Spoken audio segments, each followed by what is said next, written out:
Yes, nkwanirizaako nnyo mukwano gwange yonna gy'osinziza okuba ng'otuwuliriza kutegeeza nti nno okola ky'amaanyi nnyo okwekumira ku mukutu guno. Ebiva eri mu ggwanga erya DRC, Democratic Republic of Congo, naddala eri mu kabinja k'abayeekera akamanyiddwa nga M23. Amagye g'Abakongo ga DRC gafunyeko kamwenyumwenyu ng'omukwano gwange ali eyampuliriza gafunyeko kamwenyumwenyu. Waki nkugamba bwe ntyo tuula gwe ngenda kuba nga ndukuseetulya gwe mukwano gwange ali eyampuliriza. Era nkutegeeza nti oli ku Yugi Update TV era nga kusinziza okuba ng'otuwuliriza, wabula gwe atannatwegattako kkira wansi waliwo ekigambo subscribe kikooneko ojja kukosola bulungi nnyo twegattako. Nammwe abali emitala w'amayanja mbanirizaako nnyo, abali Dubai, Qatar, US, Canada, Saudi Arabia, mwena mwebale kwekumira ku mayengo gano aga Yugi Update TV. Oluvannyuma lw'ebbanga eriyiseewo ng'akabinja ka M23 akabayeekera kasazeeko ebitundu eri mu Eastern DRC, nga kasazeeko ebitundu eri mu DRC. Jjojjo ly'abalamu kali kamaze okuba nga balibaleetinga Masisi Town nga bawamba ekibuga Masisi ne Katale. Kaakati Abakongo bavuddeyo ne beewaana ne bagamba nti batandise okuba nga banunula ku butawuni obumu obusangibwa mu Masisi. Obutawuni obumu obusangibwa mu Masisi obubadde bukontrolingibwa n'akabinja k'abayeekera ka M23 batandise okuba nga babununula. Jjukira nti nno ku lunaku olw'omukaaga abayeekera bava ne bakola lipooti ne beewaana nga bwe basazeeko Katale ssaako ne Masisi. Jjukira nti nno bino byali bikola ng'ebibuga ebisaavinga Northern Kivu okubanga bikolanga administrative areas era nga ze routes ezilinkinga ku kibuga ekyo. Kakati abayeekera baali bamaze okuba nga bakisalako nga bagenda baluutinga buli ka area akali mu region ezo Masisi ne Katale.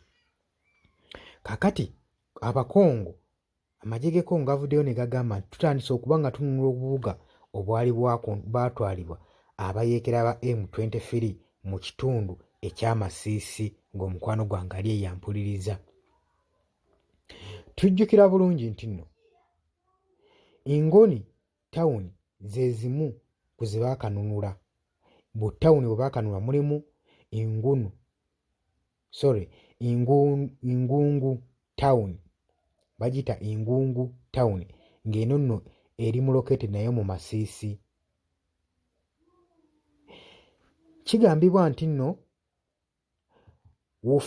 Wufamandu First Group ebadde ng'eri ekontrolingibwa ng'etwalibwa n'akabinja k'abayeekera ka M23 nga be bali mu gikontrolinga okuva kyenkana omwaka mulambo ogwekulunguludde.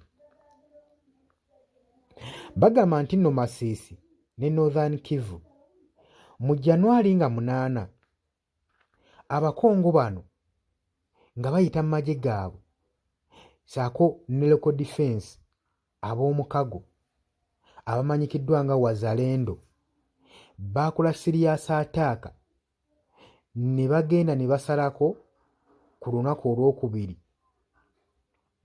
ne basalako territories zonna mu Northern Kivu ne basobola okuba nga banunula towns ezimu ezaali ziwambiddwa abayeekera bano aba M23. Gwe mukwano gwange ali eyampuliriza, era gano mawulire gasanyu eri amagye g'eggwanga erya Democratic Republic of Congo. Gwe mukwano gwange ali eyampuliriza. Jjukira nti nno abayeekera badde basazeeko ng'era beewera nkolokooto ng'era bagamba butawuni bwonna bwe tugenda osanga tugenda kuba nga tubwenvendinga, bagenda kuba nga babusalako bubeere mu kontrol yaabwe. Babadde baagala nnyo tawuni n'ey'Amasisi ne Katale kubanga bagamba mbu ye key areas ye luutu esobola okuba nga esaavinga ekibuga kiri ekya Northern Kivu. Ng'omukwano gwange ali eyampuliriza. Kigambibwa nti badde babalayo mayiro ntono nnyo okutuuka mu Goma basobole okuba nga bakapukyalinga ekibuga ekyo.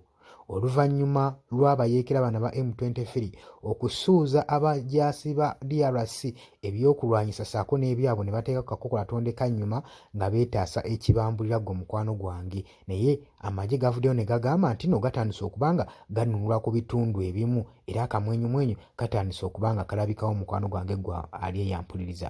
Kutegeeza nti nno oli muwuliriza mulungi nnyo, webale kwekuumira ku mayengo gano aga UG Updates TV. Tovaako tukomawo.